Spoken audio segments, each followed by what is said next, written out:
Hello students, so next आपका topic है pyrometallurgy का प्रिंसिपल, वो भी थर्मोडायनामिक्स में। ओके, कुछ मेटल्स जो हैं वो इजीली रिड्यूस हो जाते हैं, यानी कि लो टेम्परेचर पे रिडक्शन होती है, बट कुछ मेटल्स जो हैं वो बहुत ही डिफ़िकल्टी से रिड्यूस किए जाते हैं। रिडक्शन जो होती है वो बहुत ही ज़्यादा हाई टेम्परेचर पे होती है।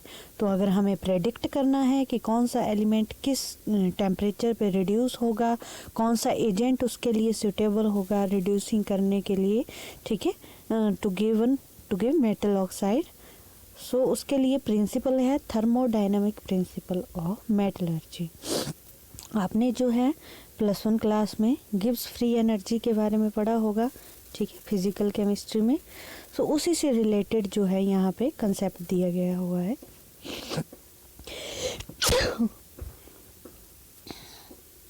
गिब्स फ्री एनर्जी चेंज को हम डेल्टा जी से डिनोट करते हैं, जो कि इक्वेशन होती है delta H minus T delta S,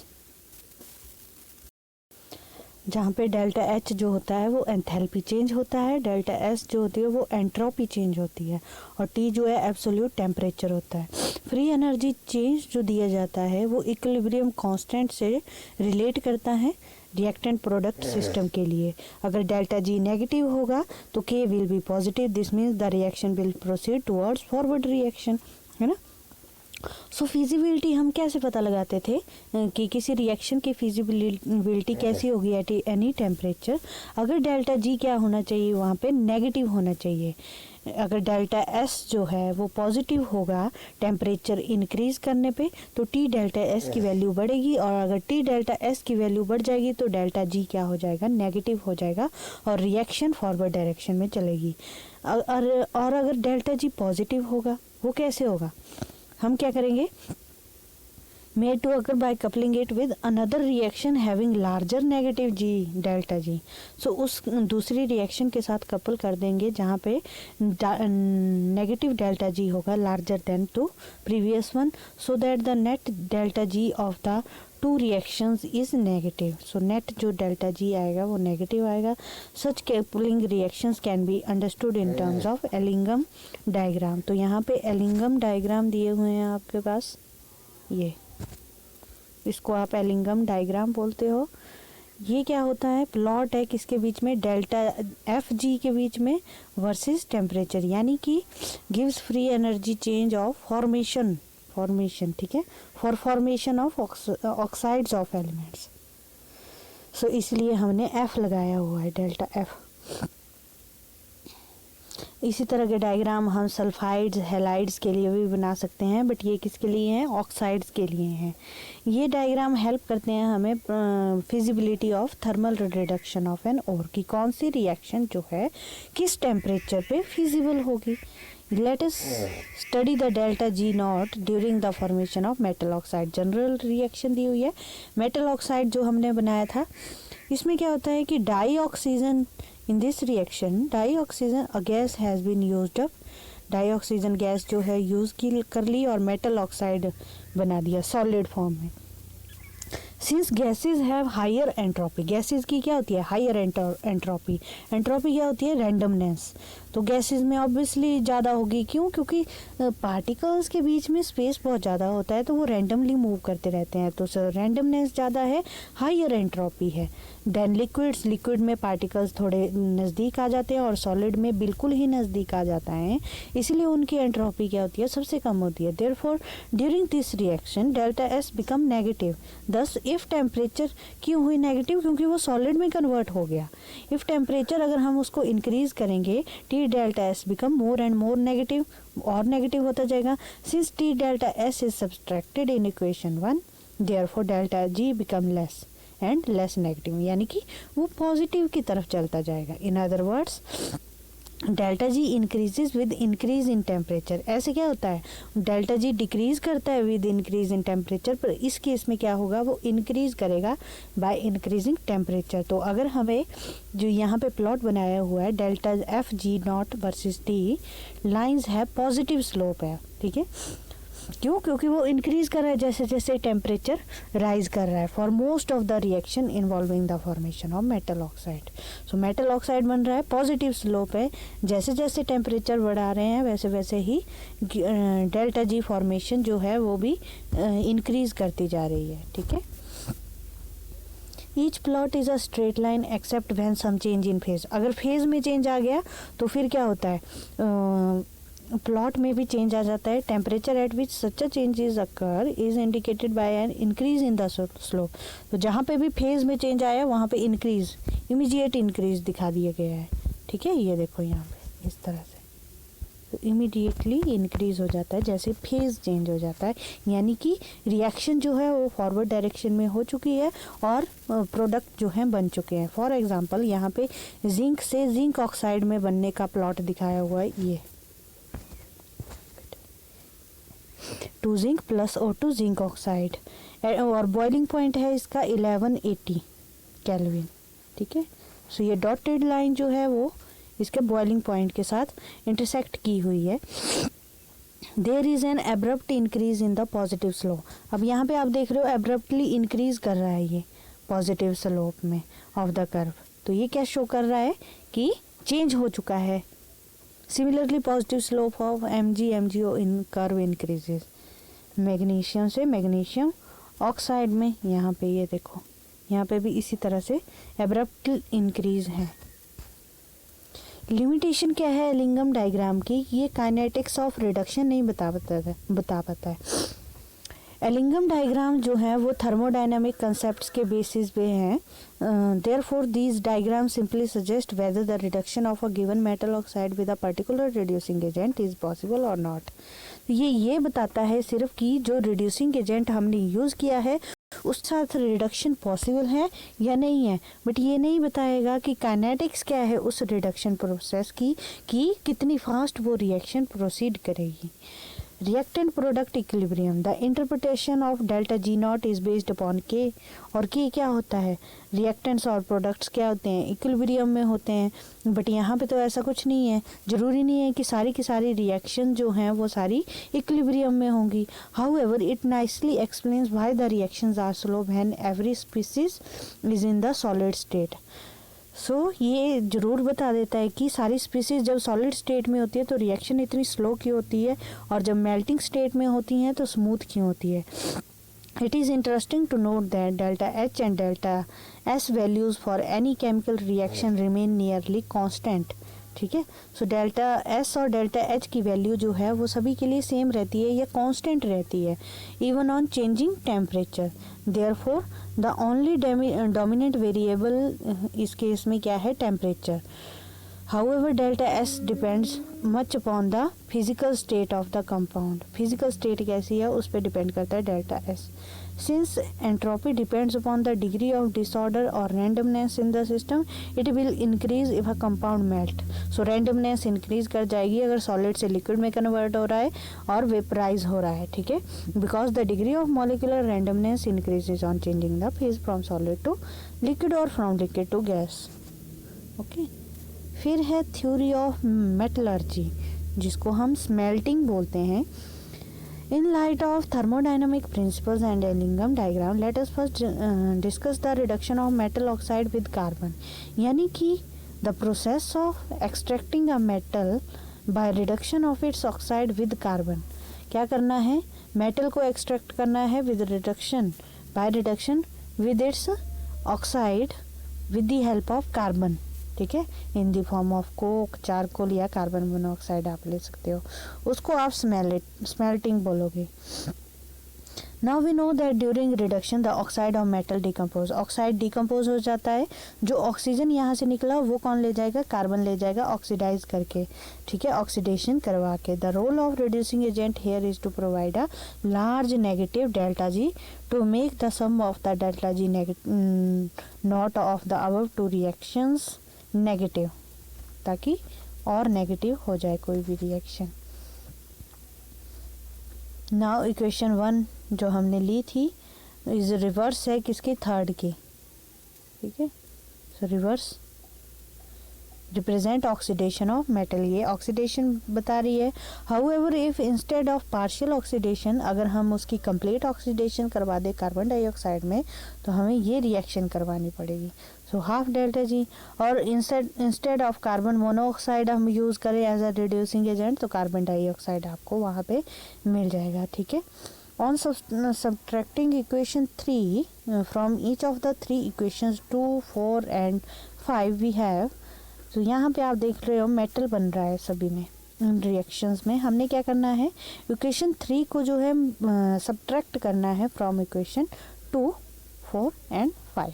सो यहाँ पे आपको देखो मेटल मिल जाएगा सभी में, सॉलिड और लिक्विड स्टेट में। दीज थ्री इक्वेशंस जो हमें यहाँ पे मिली, ये तीनों की तीनों ये एक्चुअल रिडक्शन शो कर रही हैं मेटल ऑक्साइड्स का टू द फ्री मेटल, ठीक है। The delta G naught values for these reaction in general can be obtained by subtraction of the corresponding delta G naught values from Ellingham diagram, ठीक है। If these values are negative the reduction is feasible, otherwise not. So delta G की value अगर negative होगी तो reaction feasible होगी, अगर नहीं तो नहीं होगी। अल्टरनेटिव मेथड भी है, डेल्टा जी को अगर हमने कैलकुलेट नहीं करना है, we can still predict the feasibility of a reduction process simply by looking at the Ellingham diagram. Ellingham diagram पे देखना है, वहाँ से भी हम प्रेडिक्ट कर सकते हैं कि किस तरह से जो है फिजिबिलिटी है रिएक्शन की, जिसके लिए metals for which free energy of formation of their oxide is more negative, अगर ज़्यादा नेगेटिव होगी वो रिड्यूस कर सकते हैं। Metals for which the free energy of formation of their respective oxide is less, यानी कि उनसे नीचे वाले जो ऑक्साइड्स होंगे वो क्या कर सकते हैं, उनकी रिडक्शन करवा सकते हैं। ओके, ये एग्जाम्पल भी दिया हुआ है इन्होंने यहाँ पे, जैसे magnesium can reduce Al2O3, zinc oxide, ferrous oxide, cuprous oxide more readily than aluminium can reduce. तो यहाँ पे मैग्नीशियम को बोला है कि वो किस किस को, जिंक को, एल्युमिनियम को, ठीक है। तो ये क्या है, इसके अबव है, तो इनको रिड्यूस कौन कर सकता है, इनके नीचे वाला, ठीक है। तो इस तरह से ये चलता है यहाँ पे। Effect of temperature on the free energy change, कि टेम्परेचर का क्या इफेक्ट है फ्री एनर्जी चेंज पे। अगर टेम्परेचर इंक्रीज करते हैं तो वैल्यूज डेल्टा एच और डेल्टा एस की कांस्टेंट रहती हैं, सो इसीलिए delta G become more negative. This means that if a particular reduction process does not occur at a low temperature it may occur at a high temperature. तो अगर कोई भी process जो है रिडक्शन की वो लो टेम्परेचर पे नहीं हो रही है तो वो कौन सी टेम्परेचर पे हो जाएगी, हायर टेम्परेचर पे हो जाएगी। The only thing we have to do is to select the temperature in such a way that the delta G of the overall redox reaction becomes negative. Okay? कि delta G क्या लेना है, हमने negative लेना हुआ है, example में दिया हुआ है, इसको आप जो है खुद करना ग्राफ के साथ मैच करके, ठीक है। इस एग्जाम्पल को आपको समझ आ जाएगा फिर। नेक्स्ट है electrochemical principle of metallurgy. So electrochemical हमने थर्मोडायनामिक तो कर लिया, अब इलेक्ट्रोकेमिकल। थर्मोडायनामिक ने क्या बताया कि in the choice of suitable reducing agent for a given metal oxide, यानी कि हमें कौन सा रिड्यूसिंग एजेंट सुटेबल रहेगा मेटल ऑक्साइड के लिए यूज़ करने के लिए, वो बता रहा है थर्मोडायनामिक प्रिंसिपल। और in the selection of optimum temperature at which reduction will proceed, और टेम्परेचर भी सिलेक्ट करने में हेल्प कर देता है। The same principle can also be applied in the reduction of metal ions in solution और molten state. उसी तरह से सेम प्रिंसिपल को हम सॉल्यूशन और मोल्टन स्टेट में भी अप्लाई कर सकते हैं। These reductions are usually carried out either by electrolysis or by adding a suitable element as the reducing agent. So the process of electrolysis has been used to carry out the reduction of molten metal salts. So molten metal salts के लिए हमें क्या करनी पड़ेगी, electrolysis करनी पड़ेगी। The electrochemical principles of this method can be understood in terms of the following equation: delta G naught and Fe। So n यहाँ पे नंबर ऑफ इलेक्ट्रॉन्स हैं, ई नॉट जो है स्टैंडर्ड इलेक्ट्रोड पोटेंशियल है रिडॉक्स कपल का present in the system, More reactive metals have large negative values of electrode potential and hence are difficult to reduce. So जिनकी ज़्यादा negative electrode potential की value होगी वो difficult होंगे reduce करने के लिए. If the difference in E naught values of two redox couple is positive and consequently the delta G is negative then the more reactive metal will displace the less reactive metal. So अगर difference जो है वो positive है और delta G negative है तो जो मोर reactive metal होगा वो डिस्प्लेस कर देगा स्मॉल लेस रिएक्टिव मेटल को. ठीक है, तो इस तरह से ये रिएक्शन होगी. अब आयरन जो है वो मोर रिएक्टिव है तो वो डिस्प्लेसमेंट रिएक्शन करवा देगा आपको.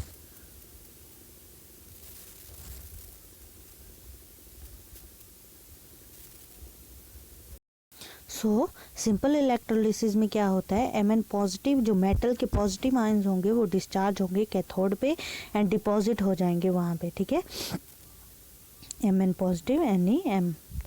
Depending upon the reactivity of the metal produced, the materials of the electrodes are selected. Sometimes a flux is added for making the molten mass more conducting. ठीक है, सो application हम use कर सकते हैं electrolysis की मेटलर्जी में. Extraction of aluminium from alumina, extraction of copper from low grade ores and scraps. तो ये दोनों ही आपके सिलेबस में नहीं है तो हम इसको नहीं करेंगे. नेक्स्ट है extraction of non metals by oxidation. So metal की तो हमने क्या कर दी, रिडक्शन कर दी, बट नॉन मेटल्स जो हैं वो कंबाइंड स्टेट में होते हैं और रिड्यूस्ड फॉर्म में होते हैं. Therefore they are generally extracted और isolated by oxidation of their compounds. ठीक है, तो उनको हम क्या करते हैं, ऑक्सीडेशन करते हैं. For example isolation of chlorine. A very common example of extraction based on oxidation is the isolation of chlorine from Brin. Chlorine जो है वो अबंडेंट होता है सी वाटर में एज अ कॉमन सॉल्ट. ठीक है, तो ब्रिन से हम उसको ऑक्सीडाइज करवा लेते हैं. Since oxidation cannot be carried out by ordinary chemical methods therefore it is accomplished by electrolysis. तो इसको भी हमें क्या करना पड़ता है, इलेक्ट्रोलिसिस करवानी पड़ती है. ठीक है, the delta G naught for this reaction is plus 422 kilojoule. The minimum potential difference required for oxidation can be calculated as इस तरह से 422 मल्टीप्लाई बाय जूल में कन्वर्ट करना है और F और E नॉट अगर हमें निकालना हो तो यहाँ पे माइनस में आ गया -2.2 volt. However, due to over voltage actual electrolysis requires an external EMF which is greater than 2.2 volt. ठीक है, सो एक्सटर्नल EMF हमें चाहिए तो ग्रेटर होना चाहिए 2.2 वोल्ट से. During electrolysis chlorine is liberated at anode and hydrogen at cathode while NaOH is obtained in the solution. So solution में आपको NaOH मिलेगा. In other words, H2 and NaOH are the byproducts of this electrolysis. Electrolysis of molten NaCl can also be carried out, but in this case sodium metal is liberated at the cathode and chlorine at the anode. Extraction of metals by both by oxidation and reduction. ठीक है, तो इसमें क्या आएगा, extraction of gold and silver. So हमने इसका जो है पहले ही कर लिया है, मैंने कल के लेक्चर में आपको बताया था extraction of gold and silver कैसे करते हैं हम. ठीक है, सो उस रिएक्शन को हम ऑक्सीडेशन रिएक्शन बोलते हैं कि लीचिंग प्रोसेस जो की थी हमने. सिल्वर को हम Ag पॉजिटिव में कन्वर्ट कर देते हैं और गोल्ड को हम Au पॉजिटिव में.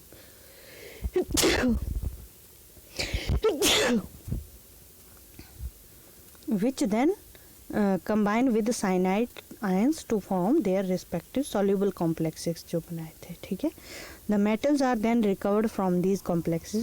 फिर हम उनकी रिडक्शन करते हैं soluble complexes की और by displacement method, by reduction और displacement method. ठीक है,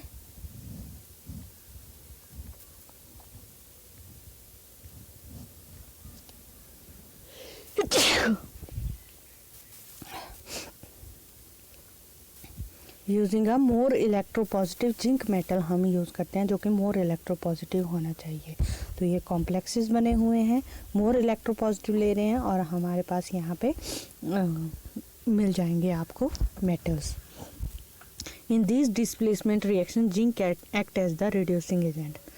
So from the above discussion we conclude that like extraction of copper from, जैसे एक्सट्रैक्शन कॉपर की उसी तरह से गोल्ड और सिल्वर की भी हम एक्सट्रैक्शन कर सकते हैं by hydrometallurgy. So the process of extraction of metals by dissolving the ore in a suitable reagent. Ore को हमने डिसॉल्व करना है सुटेबल रिएजेंट में, फॉलोड बाय प्रेसिपिटेशन और displacement of the metal by a more reactive और more electropositive metal is called hydrometallurgy. Displacement करवानी है उस मेटल की, कहाँ, किससे, मोर इलेक्ट्रोपॉजिटिव मेटल से. ठीक है. नेक्स्ट प्रोसेस है आपकी रिफाइनिंग द मेटल्स जो हमने ऑब्टेन किए. यहाँ पे ऊपर प्रोसेसेस जितनी भी हमने की पीछे वो अभी भी इम्प्योर हैं, hence are called crude metals. उनको हम क्या बोलते हैं, क्रूड मेटल्स बोलते हैं. सो इम्प्योरिटी जो कि प्रेजेंट होगी वो होगी अदर मेटल्स हो सकते हैं, नॉन मेटल्स हो सकते हैं, अनरिएक्टेड ऑक्साइड्स एंड सल्फाइड्स हो सकते हैं, substances taken up in the furnace. ठीक है. रेजिडुअल स्लैग फ्लक्स वगैरह भी प्रेजेंट हो सकता है. So the crude metals are therefore purified और रिफाइंड. फिर उनको हमें रिफाइन करना पड़ता है. So the process of purifying the crude metal is called refining. तो उसको हम रिफाइनिंग बोलते हैं. So there are different methods for refining by which we can use the refining methods for the purification. First है distillation process. Distillation आपने जो है chemistry lab में की होगी, जहाँ पे हम जो है एक फ्लास्क में इस तरह से एक सॉल्यूशन लेते हैं, इसको हीट करते हैं और फनल लगाते हैं इस तरह से, और इधर से वेपर फॉर्म में जो भी मटेरियल हमें निकल कर मिलता है वो इस फ्लास्क में सेपरेट हो जाता है. तो इस प्रोसेस को डिस्टिलेशन बोलते हैं. ठीक है. तो इसी तरह से हम डिस्टिलेशन मेथड से भी प्योरीफाई कर सकते हैं. So this method is employed for purification of volatile metals like zinc, mercury, cadmium. Zinc, mercury, cadmium के लिए यूज होता है. The impure metal is heated in an iron retort. Iron retort में हम उसको हीट करते हैं. जो वेपर्स होंगे उनको हम कंडेंस कर लेते हैं सेपरेट रिसीवर में. प्योर मेटल जो है वो डिस्टिल हो जाता है क्योंकि उसका जो बॉइलिंग पॉइंट होता है वो ज़्यादा होता है, कम होता है किससे, नॉन वोलेटाइल इम्प्योरिटी से. इसलिए वो पहले बॉयल होने स्टार्ट हो जाता है और वेपर फॉर्म में दूसरे फ्लास्क में हमें मिल जाता है. ठीक है. नेक्स्ट है liquation process. This method is used for purification of such metal as contain impurities which are less fusible than the metals themselves. That is, the melting point of the metal are lower than those of impurities. तो हम क्या लेंगे, ये यहाँ पे liquation process बताई हुई है. इम्प्योर मेटल लेना है, उसको स्लोपिंग हेर्थ पे रखना है और हीट करना है. तो जो प्योर मेटल है वो पहले मेल्ट हो जाएगा और इम्प्योरिटीज मेल्ट नहीं हो जाएंगी, तो वो स्लोपिंग हार्थ पे रह जाएंगी और प्योर मेटल मेल्ट होके आपको दूसरे जार में मिल जाएगा. ठीक है. नेक्स्ट है electrolytic refining. A large number of metal such as copper, silver, gold, lead, nickel, chromium, zinc, aluminium et cetera जो हैं वो रिफाइन होते हैं इस मेथड से. ठीक है. इलेक्ट्रोलिसिस की तरह है एनोड और कैथोड. एनोड पे हमें इम्प्योर कॉपर जो या जो भी मेटल हमारे पास है इम्प्योर क्रूड मेटल उसको लेते हैं, और दूसरी तरफ कैथोड पे उसी मेटल का प्योर फॉर्म लेंगे और उसको जो है ब्लॉक में यूज़ करते हैं. फिर क्या इलेक्ट्रोलाइट ले लेते हैं और बैटरी के साथ जोड़ देंगे. तो जो भी यहाँ से आयंस निकलते जाएंगे प्योर मेटल जो है इस पे डिपॉजिट होना स्टार्ट हो जाएगा और इलेक्ट्रोलाइट के थ्रू पास होता जाएगा. तो रिएक्शन होगी. एनोड पे क्या होगी, Mn पॉजिटिव निकलेंगे प्लस इलेक्ट्रॉन, और कैथोड पे Mn पॉजिटिव जो है इसके साथ जाके अटैच होते जाएंगे. ठीक है. सो नेट रिजल्ट जो होगा इलेक्ट्रोलिसिस रिफाइनिंग का is the transfer of pure metal from the anode to cathode. हमने क्या करना है, ट्रांसफर करनी है प्योर मेटल की, कहाँ से, एनोड से कैथोड की तरफ. The voltage applied for electrolysis is such that the impurities of more basic metals remain in the solution as ions, whereas impurities of the less basic metals settle down under the anode as anode or mud और anode sludge. सो impurities जो होती हैं वो वहीं पे रह जाती हैं एनोड स्मज की फॉर्म में. ठीक है. तो ये जनरल रिएक्शन ही आपने लिखनी है क्योंकि आपके पास सिलेबस में सिर्फ यही है। नेक्स्ट है जोन रिफाइनिंग। जोन रिफाइनिंग जो है फ्रैक्शनल क्रिस्टलाइजेशन मेथड है। The method is based upon the principle that the impurities are more soluble in the molten state than in the solid state. यहाँ पे ये प्रिंसिपल ये apply किया गया है कि जो इम्प्योरिटीज़ हैं वो ज़्यादा सॉल्युबल होती हैं मोल्टन स्टेट में as comparison to solid state में, ठीक है, मेटल के। सो हम क्या बनाते हैं, एक ब्लॉक बना देते हैं इम्प्योर मेटल का और उसको इस तरह से चैम्बर में रख देंगे, ठीक है। फिर कॉइलिंग, इंडक्शन कॉइलिंग जो है उनको मूव करते रहेंगे हीटर्स की और वहाँ पे रॉड को रख दिया जाएगा। जैसे जैसे मेल्ट होता जाएगा इस तरफ हीटिंग रॉड इस तरफ चल रही है, मेल्ट होता जाएगा तो प्योर मेटल की रॉड बनती जाएगी और जो इम्प्योरिटीज़ हैं, जो ये मोल्टन जोन कंटेनिंग इम्प्योरिटीज़ हैं, यहाँ से इम्प्योरिटीज़ निकलती जाएंगी, मूव होती जाएंगी, ठीक है। तो इस तरह से ये प्रोसेस होती है। और यहाँ पे germanium, silicon, boron, gallium, indium जो एक्सट्रीमली यूज़फुल हैं, यूज़फुल मेथड है इनकी प्योरिफिकेशन के लिए, ठीक है। नेक्स्ट है vapour phase refining. Vapour phase refining में हम क्या करते हैं, क्रूड मेटल को जो है इम्प्योरिटी से फ्री कर देते हैं by first converting it into suitable volatile compound बना देंगे। फिर उसको स्पेसिफिक रिएजेंट के साथ हीट करके लो टेम्परेचर पे डिकम्पोज कर देंगे वोलेटाइल कंपाउंड को सम हायर टेम्परेचर पे, ठीक है। क्या करना है, पहले मेटल को लेना है, वॉलेटाइल कंपाउंड बनाना है सुटेबल रिएजेंट के साथ रिएक्ट करके एट हाई टेम्परेचर, देन फिर उसको लो टेम्परेचर पे डिकम्पोज करना है ताकि वो मेटल हमें दे दे। तो इस तरह से दो मेथड हैं, मॉन्ड प्रोसेस, वन एल्कल मेथड। सो मॉन्ड प्रोसेस में भी हम क्या करते हैं, निकल के लिए यूज़ होता है रिफाइनिंग निकल।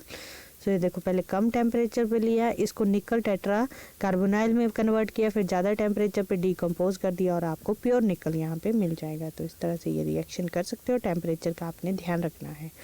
नेक्स्ट है वन आर्कल मेथड। ये जो हम यूज़ करते हैं अल्ट्रा प्योर मेटल बनाने में यूज़ कर सकते हैं, जिसमें से सारी की सारी इम्प्योरिटीज़ ऑक्सीजन, नाइट्रोजन की प्रेजेंट होंगी, वो सारी रिमूव करनी है, जैसे कि जर्कोनियम, टाइटेनियम, इन सब के लिए यूज़ करते हैं हम, ठीक है। आयोडीन के साथ ट्रीट किया है और जर्कोनियम टेट्रा आयोडाइड कॉम्प्लेक्स बनाया, फिर उसको फिर से हीट किया टंगस्टन फिलामेंट पे और प्योर जर्कोनियम आपको मिल जाएगा। उसी तरह से टाइटेनियम में भी सेम रिएक्शन करनी है। फिर मेथड आता है क्रोमेटोग्राफिक मेथड। इसमें क्या करते हैं, हम एड्जॉर्प्शन प्रॉपर्टी को लेते हैं। The method is based upon the principle that the different components of a mixture are adsorbed to different extents on an adsorbent। यानी कि जो मिक्सचर में जो कंटेंट्स हैं वो डिफरेंट एड्जॉर्बेंट प्रॉपर्टीज हो करते हैं। कभी कोई जो है ज़्यादा एड्जॉर्ब हो जाते हैं, कोई जो है कम एड्जॉर्ब होते हैं। तो कॉलम क्रोमेटोग्राफी जो है यूज़ की जाती है, is one of the simplest chromatography है। कैसे करते हैं यूज़, इस तरह से हम फिल कर देते हैं कॉलम को एड्जॉर्बेंट के साथ, यानी कि स्टेशनरी फेज जो होगा, दो फेज होते हैं, मोबाइल फेज और स्टेशनरी फेज। स्टेशनरी फेज पे जो है एड्जॉर्प्शन होती है और मोबाइल फेज जो है उस पे जाके एड्जॉर्ब होता है।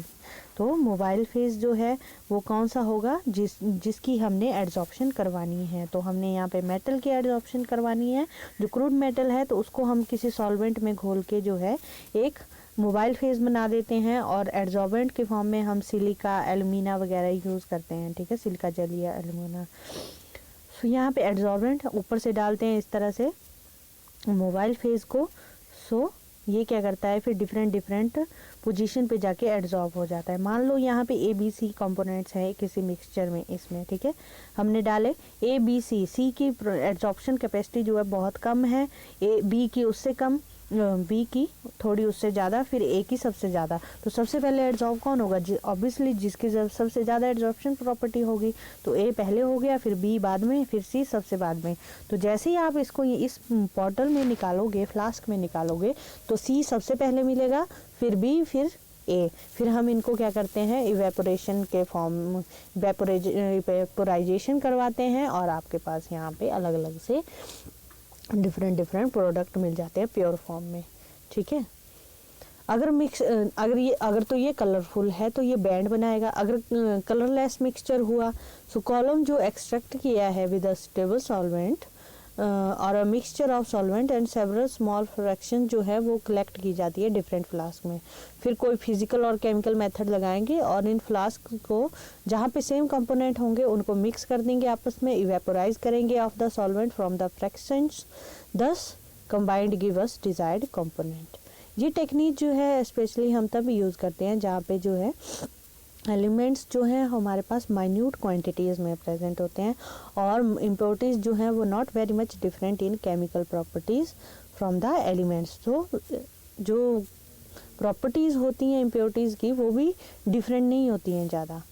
सो लैंथेनोइड जो है इस तरह के रेयर अर्थ एलिमेंट्स जो हैं वो इस टेक्निक से प्योरीफाई किए जाते हैं। ठीक है, नेक्स्ट और लास्ट टॉपिक है आपका uses of aluminium, copper, zinc and iron. So uses of aluminium का यूज़ हम फॉइल्स में यूज़ करते हैं, wrapping fine articles, photographic films, pharmaceutical products, cigarette, chocolate, sweets.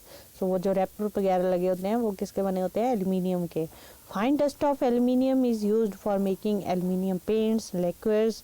ठीक है, aluminium powder mixed with linseed oil shines like silver and is called silver paint. Okay, aluminium powder being highly reactive is used as a reducing agent in aluminothermic process for the extraction of chromium and manganese. Highly reactive है इसलिए इसको as a reducing agent भी use करते हैं। किसके extraction में? Chromium और manganese की। कहाँ से? उनके ऑक्साइड से। ठीक है, being light and good conductor of electricity on weight for weight basis Aluminium conducts twice as copper. Aluminium is used for making transmission cables. Transmission cable बनाने में भी यूज़ होता है। And for winding the moving coils of dynamos और motors की जो moving coils होते हैं उनके लिए winding के लिए भी यूज़ होता है। Aluminium is a cheap metal which resist corrosion. तो corrosion भी नहीं होती है एल्यूमिनियम पे। Therefore it is used for making household utensils. तो आपने देखा होगा एल्यूमिनियम के बर्तन हम बहुत यूज़ करते हैं। Cans for drinks, tube for toothpaste, picture frames, trays. ठीक है, it is used in buildings for making angles for doors, windows. जो एंगल जो लगते हैं डोर विंडो के वो भी एल्युमिनियम के बनाए होते हैं। Aluminium powder is used for flash light bulbs in a indoor photography. तो फ्लैश लाइट बल्ब की फॉर्म में भी यूज़ होते हैं। एलोइज जो हैं being light are very useful. So alloys भी एल्युमिनियम के, एल्युमिनियम ब्रॉन्ज, मैग्नीशियम और ड्यूराल्यूमिन। तो ये सारे हैं। कंपोजिशन देख लेनी है आपने, इसकी याद रखनी है। क्वेश्चन ये भी आ सकता है कि ये अलॉय है, कंपोजिशन बताओ कि कौन कौन से इसमें मेटल्स प्रेजेंट हैं। ठीक है, इंपॉर्टेंट प्रॉपर्टीज़ क्या हैं और यूजेस। तो जैसे ये एल्युमिनियम ब्रॉन्ज है, coins, utensils, jewellery, picture frames वगैरह बनाने में भी यूज आता है। ठीक है, uses of copper. Copper being a conductor of electricity is extensively used for making electric cables and other electric appliances. Electric cables भी बनाते हैं क्योंकि ये गुड कंडक्टर है इलेक्ट्रिसिटी का। Copper being a good conductor of heat is used for making utensils, steam pipes, kettles, evaporating pans, calorimeters, etc. ठीक है, और इसके भी एलॉयज होते हैं ब्रास, ब्रॉन्ज, जर्मन सिल्वर। सो ब्रास में क्या है? Copper and zinc.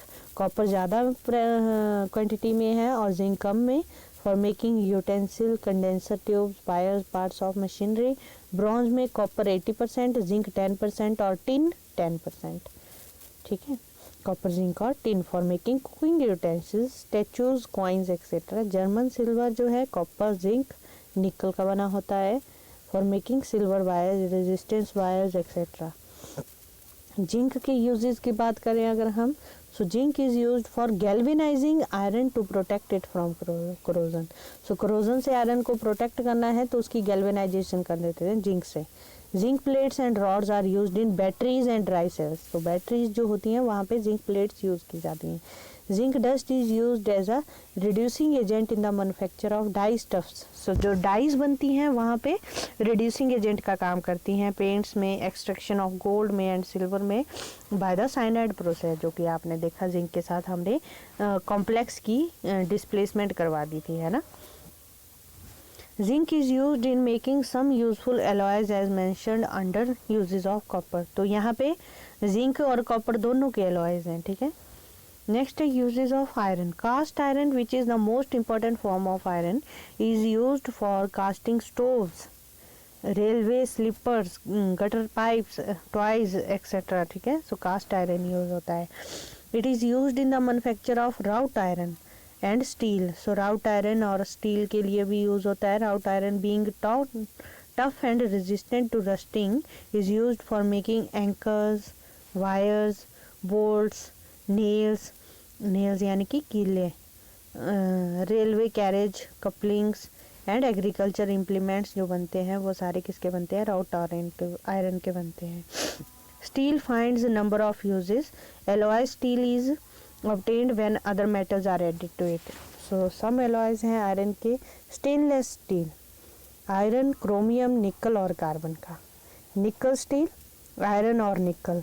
Chrome steel, iron और क्रोमियम। इनवार, आयरन और निकल। एल्निको, आयरन, एल्युमिनियम, निकल और कोबाल्ट, ठीक है। तो यहाँ पे इसकी प्रॉपर्टीज़ भी दी हुई हैं और यूजेस भी। तो ये सारे आपने लर्न करने हैं, क्योंकि इस तरह के क्वेश्चन, ये जो एलॉय से रिलेटेड क्वेश्चन है, ये आपके कम्पिटिटिव एग्जाम्स में भी बहुत ज़्यादा पूछे जाते हैं, ठीक है। So that's all about this unit. Complete your unit and make your notes, okay. Thank you.